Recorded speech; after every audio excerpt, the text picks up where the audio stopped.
Hi.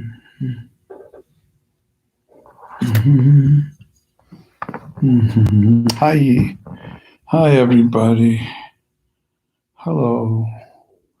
Anybody here yet? Nobody here yet. Okay. We'll wait a little bit. Today's Wednesday. Hi. Somebody's on YouTube. Hi, YouTube people. I'll say something because nobody ever says anything from YouTube. Hello. How are you today?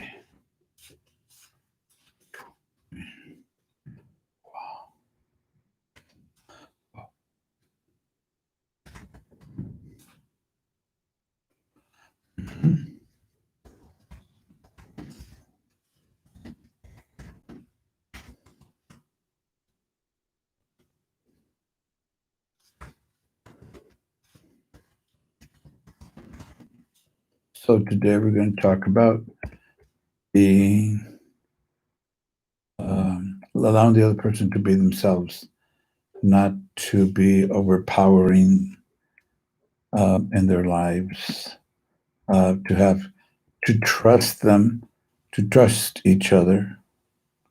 Okay, not to be always suspicious. We'll talk about that, and we'll talk about what's going on in the world and other things. Okay, Alejandro Martinez, how are you doing? How's everybody? How's married life? Aha. Okay. Say hi. So welcome. How's your bro? I haven't heard from him at all. Okay, Padre Ah. Who's Padre Ah? Oh, me, Padre. Padre Ah. That's a new one. It's probably Orthodox way of calling a priest. Oof. That's all right. No biggie. How's everything going? Are you working at home or are you working at your office? Oh, don't know. Yeah, I know. Life, huh? Life goes on. So good, good. So very good. Now there's two Alejandros. Extra sorry, extra A. There's Alejandro Martinez and Alejandro. Oh, there's the same Alejandro. How come I see two? Oh, okay. Working at work. Really? You're working at work? Oh, Lordy. How many of you are working at work? You're working at work and you're watching me. That's kind of sad. Oh, boy. But anyway, that's nice. At least it's like a radio, I guess. I don't know. I do not know. So, so I never know who's on YouTube. That's the sad part. Well, maybe I don't want to know who's on YouTube. So anyway, today's David Esco. I can't say the last name. Today's his birthday. Oh, you're home. You're working at your work, but you're working at home. Okay, gotcha. So yeah, so am I. So today was kind of rough because I had to run down to Costco and have my um, hearing aids fixed because they're costly. Jeez, even Costco for Costco's. Supposed to be really cheap compared to, well, they are compared to the other ones, lordy. And you can hear just as well with the ones at Costco, and you can even hear your phone if you like. So the other ones say, oh, it's the first time they know that you can how do you call it, you can use Bluetooth, and you can use them for listening to your phone and stuff like that. These do still and already have done. So I'm grateful for our Salesian society to provide them for me so I can hear, because really my hearing is down to 43 lower than that, and it's like I can't hear people, and they always say it's because you're not listening. I don't think so. Now I think they believe me. Oh, and I cut my hair. Isn't it nice? I cut my own hair, even trimmed the back. Don't look at the back though. Just the side is good. Okay. And oh, and the news today was really nice. It was a Christian Catholic news program, and they had a gentleman who was a policeman, and he was talking about things. That you've got bad guys and good guys in every type of workplace or in any type of vocation. You have a good priest, then you have a bad priest. Thank God we don't have a lot of bad priests. It looks like it because of all the news and everything, but that's 40, 50 years back and counting, but still it's pretty bad. So Gustavo, ¿cómo está? That's a priest. His name is Gustavo, and he comes from España, Spain, suckering, sabotage. He comes from Spain. ¿Cómo está? Bien? Aha. And so en español es a las dos. In inglés right now, it's at 3. Isn't that wonderful, Father Gustavo? Nice to have you on board. So I was telling them, I'm on YouTube and I'm also Facebook over here on this side. So I was telling them today about a police person who was on a Catholic radio, and he told a nice story. But first of all, he prefaced it saying that not all cops are like that, and they aren't. I know a lot of cops. My uh, godchild is godson is a policeman, and he was chosen policeman of the year, police person of the year, 1 year anyway. And because he's kind and generous, and he's so kind though that they send him to people's homes that where the parents or the guardians are caring for a juvenile delinquent, male or female, and he would go over there and talk to the parents kindly and help them out to rear this child so he wouldn't be going back to prison again and again and again. A nice man. So anyway, he's great cops. Then you have like the one who was on TV, ugly, the horrible policeman. But anyway, this policeman told a beautiful story how God uses everyone to right things when things are not going well as best as he can. We have to cooperate and we have to ask. We think, oh yeah, God will do this. Well, ask. God likes to be asked. Oh, but he already knows what I'm going to ask. I don't care. Jesus Christ is human. He likes conversation. He likes to talk to you. And he does all the time. Even when you're asleep in a dream or when you're watching something and you get involved and you like music and all of a sudden you start thinking about, wow, the beauties of how God has been kind to you and forgiving and all that. Okay, so anyway, there was a call, and it was a distress call, and it was somebody that was hanging on the overpass of a freeway, ready to throw himself into the traffic and kill himself.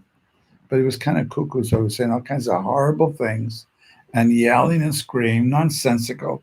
And so all the police were around with their guns drawn because they didn't know if he had a weapon or whatever. And he's going to, so they stopped the traffic on the freeway. And it was during the busiest time of Los Angeles. Everyone's getting out of work, and it was a traffic jam. And it was just horrible. And the policeman said, at first she was thinking, this guy's crazy. He's not going to make it. Maybe he should just jump. But then he thought, as a good Christian Catholic, he says, I'm going to pray. God, please, I'm asking you, help this man. Help me help this man. All of a sudden, okay, not like that real quickly, but pretty soon the man started toning down. And then he looked at this cop and he said, To everybody, he yelled it out. I want to talk to that Christian cop right there. How did he know he was Christian? How did he had never seen him before. The policeman had never seen him before. And most likely that man had never seen the policeman before. But he just yelled out like that. I will talk to that Christian cop right there. How did he know? He didn't have a medal or something hanging out of his uniform, but it's just amazing. And of course, he thanked God, and they got the man off safely, and then they put him in cuffs, and uh, and they took him in, I guess, to a psychiatric ward. But God works in interesting ways. It's amazing. It's amazing.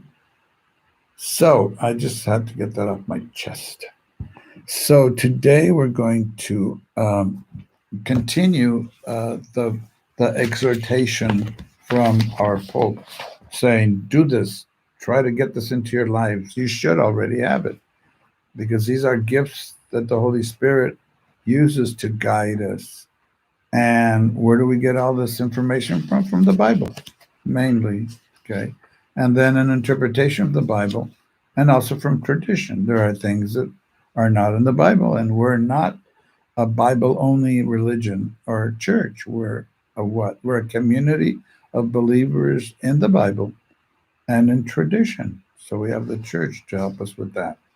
Now, I told you that we're going to read this lyrical, it's almost like a poem that's from Saint Paul, and we take the theme from Saint Paul and we use it here. Remember? Love is patient, love is kind, love is not jealous, love is, and it goes on and on and on and on. And this is the book. If you can get it, get it. I'm not reading the whole thing, okay? But I'm going through most of the important parts that you can apply to, especially it's written for married folk, okay? The love of a wife and a husband, but knowing that you're going to rear your children, hopefully in a Christian atmosphere, so it applies to everybody. But you first. You have all these qualities, and your children hopefully will pick them up, and then it'll be easier for you. If your children see that you're happy with your life as a Christian, most of the time there's sad times, but if they even see you then with kind of a joy that Jesus is here with you all the time, even in sad times, things will change a little bit. Don Bosco believed that, and he changed kids. He didn't. God did through Don Bosco. I mean, totally changed. I know our tradition, following Don Bosco in what we call the preventive system, really works. I was at a camp when I was a young Salesian. I wasn't a priest yet.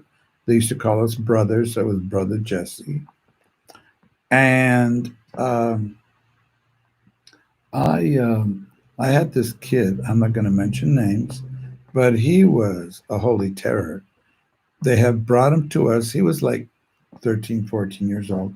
And they had sent him from the courts telling us this is his last chance. If he doesn't make it here to become a better person, he's going to go to a juvenile hall, and he's going to be detained there for a long time. But he did some pretty bad things, not enough to put him in jail. It wasn't to put him in jail for an adult type of thing, but he was pretty bad off. So anyway, first week, okay, we realized he was a little problem. And then the second week he began to change. And then the third week, fourth week, fifth week, sixth week. When those people who are in charge, like probation officers and police, came to pick him up, they talked to him a little bit, and then they came to us and they go, what did you do? I mean, what's your system, and how do you deal with these kids? I mean, it's totally changed. And then we kind of smile and says, well, it's not really a system. It's just showing them that we love them, that we really take them into account, and that we trust them.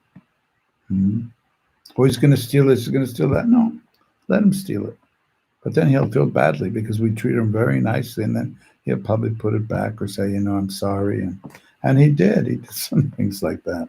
So it's the way we have that spirit of joy in our hearts that changes people. They go, "Oh, I want to be like that." Okay, you want to follow Jesus then?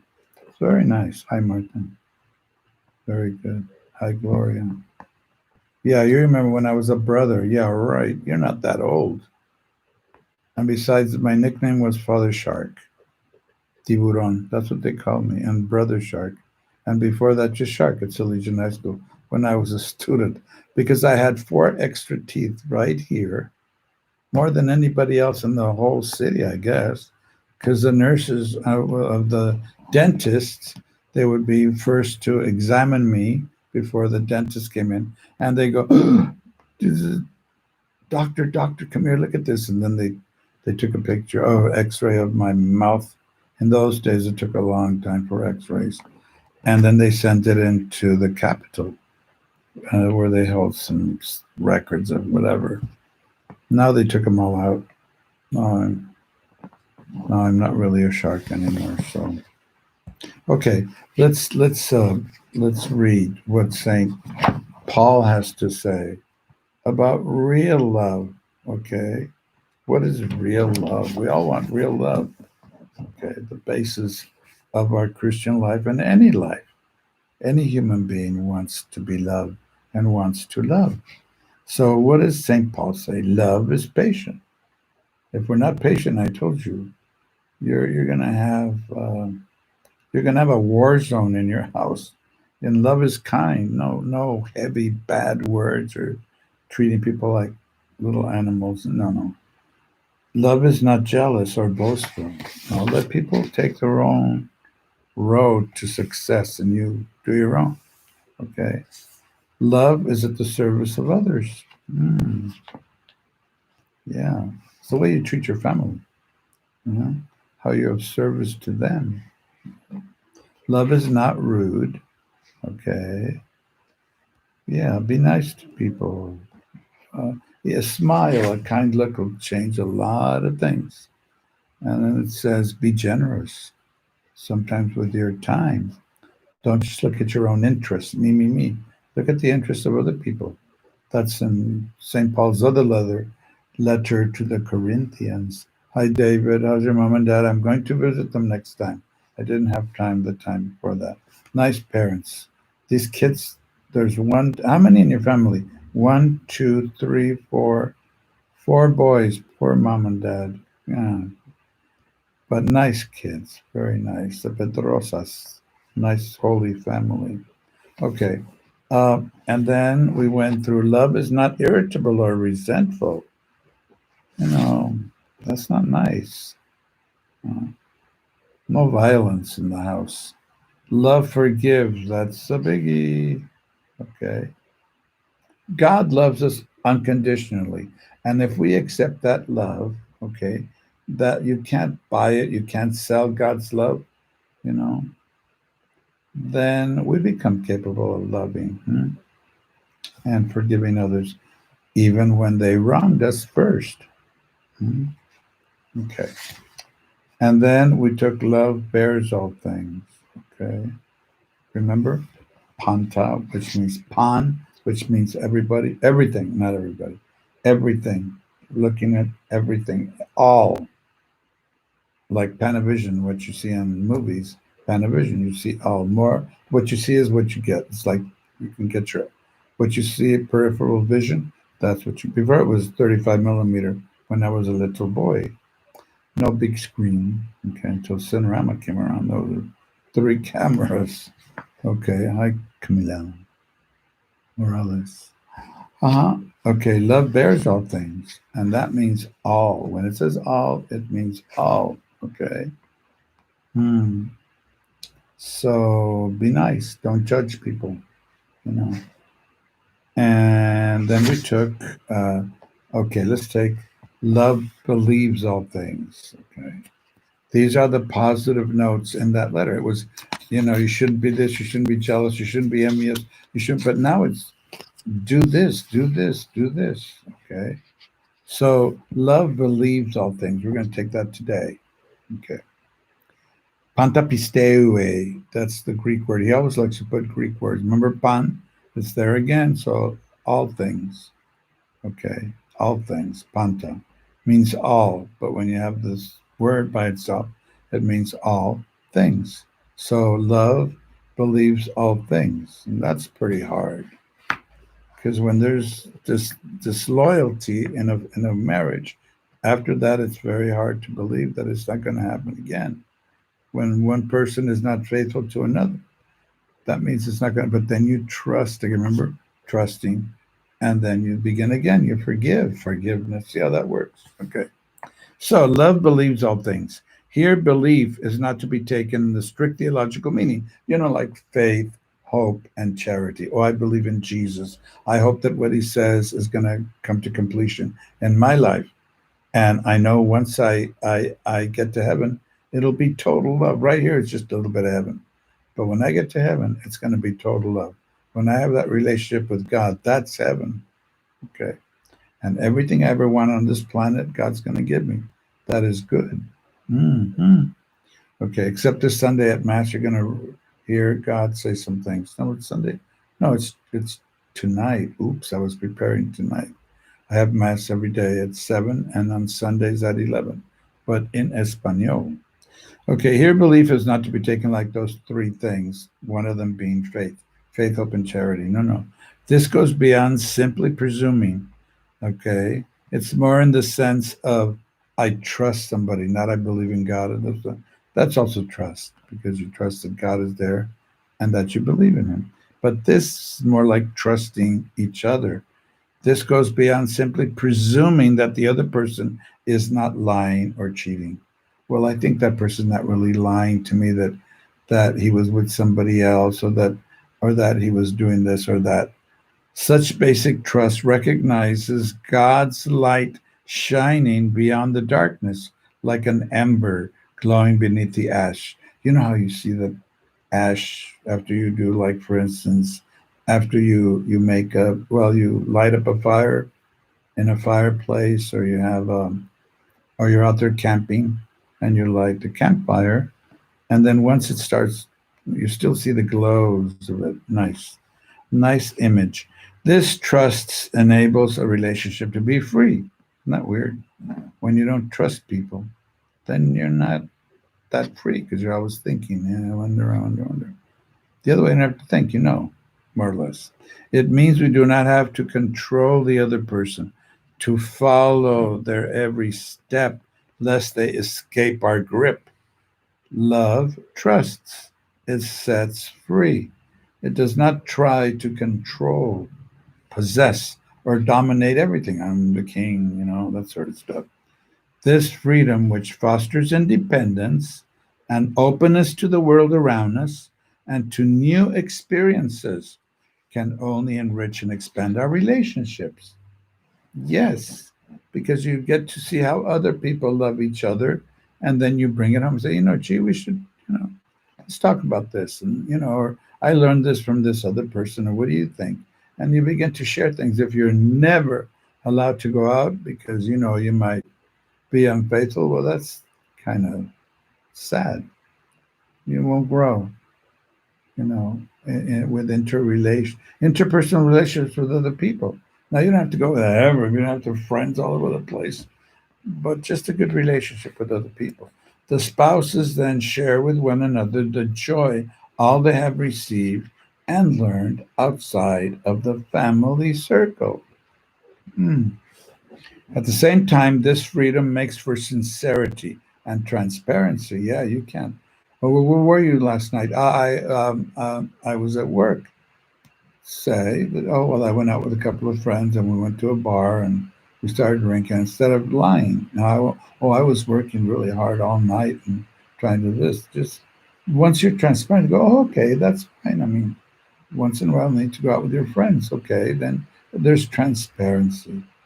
There's no hiding. No. For those who know that they are trusted and appreciated, can be open and hide nothing. Those who know that their spouse is always suspicious, judgmental, and lacking unconditional love. That means she puts a condition. You better be back if you're not. If.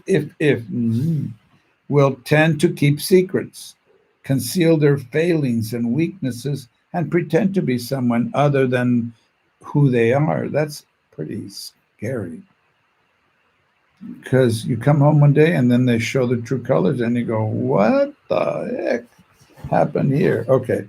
On the other hand, a family marked by loving trust, come what may, okay, helps its members to be themselves and spontaneously to reject deceit, trying to fake somebody out, falsehood, and lies. Can you imagine that? Nice. But of course, if somebody should be unfaithful, well, that blows all this out of the water. It does really. It's sad. And it depends on you and how you use the grace of God or misuse it. Just saying, I don't need God's help. I can live my life the way I want to. Okay.